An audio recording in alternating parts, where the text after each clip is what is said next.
चीज बहुत जरूरी है। एक है ध्यान और दूसरा है कान और तीसरा है लाहौटी जी ज्ञान। ध्यान, कान और ज्ञान। कथा ज्ञान के साथ में सुनोगे ना तो कथा का पूर्ण लाभ प्राप्त होगा। कल आप लोगों ने चिंतन किया था घर में जाकर के, हमने टाबरी जी बोला था ना 10 मिनट सोने से पहले कथा का चिंतन करना है। आज हमने ये सुना, आज हमने ये सुना, ऐसे किया था क्या? कोई बात नहीं, ऐसे ही ऐसे कर दो, किया था। हाँ, यहाँ कौन पूछ रहा है प्रश्न, लेकिन चिंतन करना पड़ेगा तभी तो कथा का लाभ मिलेगा। तो कथा ज्ञान के साथ सुनेंगे ना तो एक एक शब्द समझ में आएगा। फिर आप लोगों के यहाँ पर कोई भी और भी प्रवक्ता आते ना, विद्वान लोग, तो उनके बीच में जब चर्चा होगी तो आप लोग अपनी चर्चा को भी रख सकते हैं। एक वृंदावन से महाराज आए थे, उन्होंने ऐसा सुनाया था, हमको पता नहीं था इस विषय में, लेकिन हमको मालूम चल गया। कथा के बीच में अगर श्रोता भी ज्ञानी हो तो कथा प्रवक्ता को कथा कहने का और आनंद बढ़ जाता है। इसलिए कल हमारी राधा बहन कह रही थी कि मैं पुरुषोत्तम मास में पूरा पुरुषोत्तम महात्म्य पढ़ रही हूँ। तो पुरुषोत्तम महात्म्य पढ़ने वाले लोग पुरुषोत्तम मास की पूरी कथाओं की जानकारी उनको हो जाती है। तो भविष्य में कोई प्रश्न करता है या कोई गलत बोलता है तो उसका निवारण वो सहजता से कर सकते हैं। तो कब होगा ये काम? जब हम लोग शास्त्रों से जुड़ेंगे। आप और हम सब लोग श्रद्धा और भाव से बैठे हैं। पता है हम लोग क्यों बैठे हैं? हम लोग एक ही उद्देश्य लेकर के बैठे हैं, किसी भी पद्धति से हमारे हृदय में भक्ति विराजमान हो जाए। हमारे हृदय में सब कुछ बैठता है लेकिन भक्ति नहीं बैठ पाती। और बताया जाता है शास्त्रों में, अगर हृदय में एक बार भक्ति ने आसन ग्रहण कर लिया तो स्वर्ग में और वैकुंठ में रहने वाला परमात्मा उस आसन पर प्रतिष्ठित हो जाते हैं। जब भक्ति हृदय में उतरती है तो होता क्या है, जन्म मरण का कुचक्र हमेशा के लिए मिट जाता है और मूलतः जड़ से अज्ञान समाप्त हो जाता है। आज इसी चौपाई से हम अपना वक्तव्य शुभारंभ करते हैं। भगति करत बिनु जतन प्रयासा, भगति करत बिनु जतन प्रयासा, भगति करत बिनु जतन प्रयासा, भगति करत बिनु जतन प्रयासा, संस्कृति मूल अविद्या नासा, संस्कृत मॉनिटर बढ़ा मूल दो।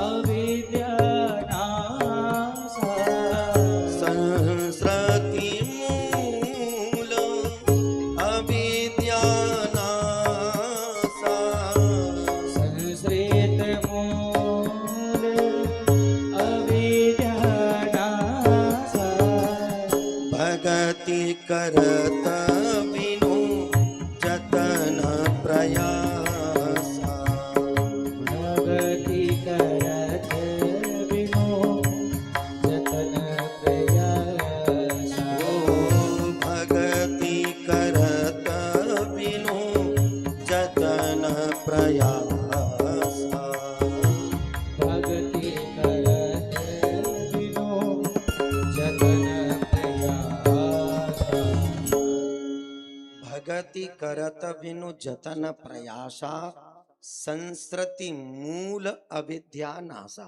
संस्कृति, संस्कृति का मतलब होता है आवागमन, बार बार जन्म लेना, बार बार मर जाना, बार बार जन्म लेना, बार बार मर जाना, संस्कृति इसी को कहते हैं।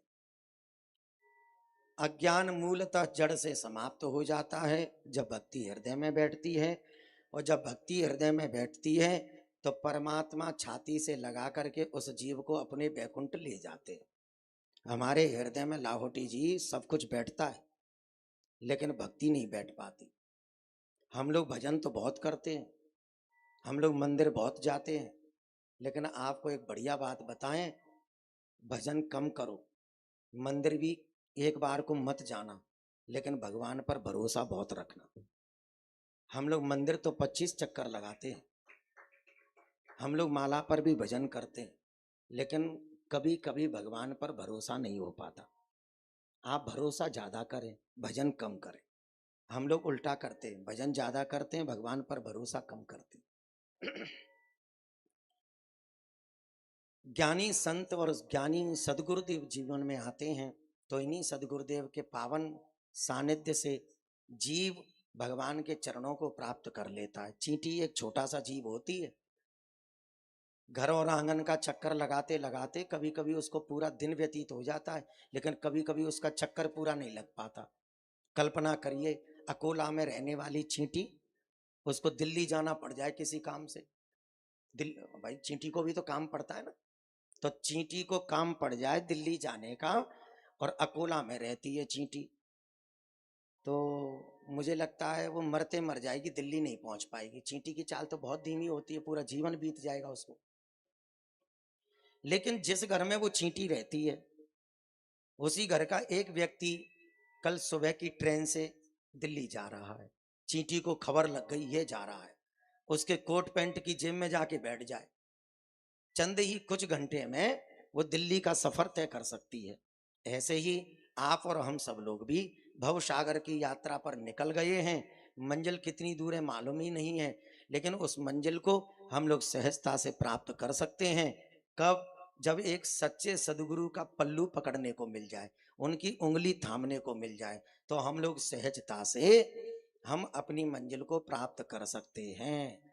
इस दुनिया में लोभी गुरु बहुत हैं, लालची चेला भी बहुत हैं, लेकिन हकीकत में अगर ज्ञानी गुरु जिस दिन टकरा जाएगा, उस दिन हमारा सतमार्ग से जुड़ाव हो जाएगा। कई लोगों का प्रश्न भी होता है, महाराज जी गुरु तो हमको भी बनाना था, लेकिन क्या करें, हमको गुरु नहीं मिलता। गुरु इसलिए नहीं मिलता क्योंकि सबके गुरु अभी तुम ही बने बैठे हो। जिस दिन तुम्हारे अंदर शिष्यत्व पैदा हो जाएगा, जिस दिन तुम शिष्य बनने के लिए लायक हो जाओगे, उस दिन तुम्हारे मार्ग में एक न एक दिन ज्ञानी गुरु से टकराव हो जाएगा। फिर उसी ज्ञानी गुरु के वचनों से आप अपनी मंजिल को प्राप्त कर लोगे। अब एक बार सब मुस्कुरा करके कहो, सूत जी महाराज सौनकादिक 88,000 ऋषियों से कहते हैं, जिस श्रीमद् भागवत कथा को ऋषियों आप सब लोग श्रवण कर रहे हो, ये कथा साधारण कथा नहीं है। निगम कल्पतरोर गलितम फलम सुख मुखाद मृत द्रव संयुतम पिबत भागवतम रसमालयम मुहुरहो रसिका भुवि भावुका। निगम कहते हैं वेद को, वेद का पका हुआ फल है जो व्यास रूपी डाली पर गिरा। वेद व्यास जी से सुखदेव जी को प्राप्त हुआ, सुखदेव जी महाराज के द्वारा सूत जी को प्राप्त हुआ, सूत जी के द्वारा ऋषियों के माध्यम से यह फल हमारे मध्य आ गया। लेकिन श्लोक कह रहा है इस फल को पियो। बोले फल पीने के लिए होता है कि खाने के लिए होता है?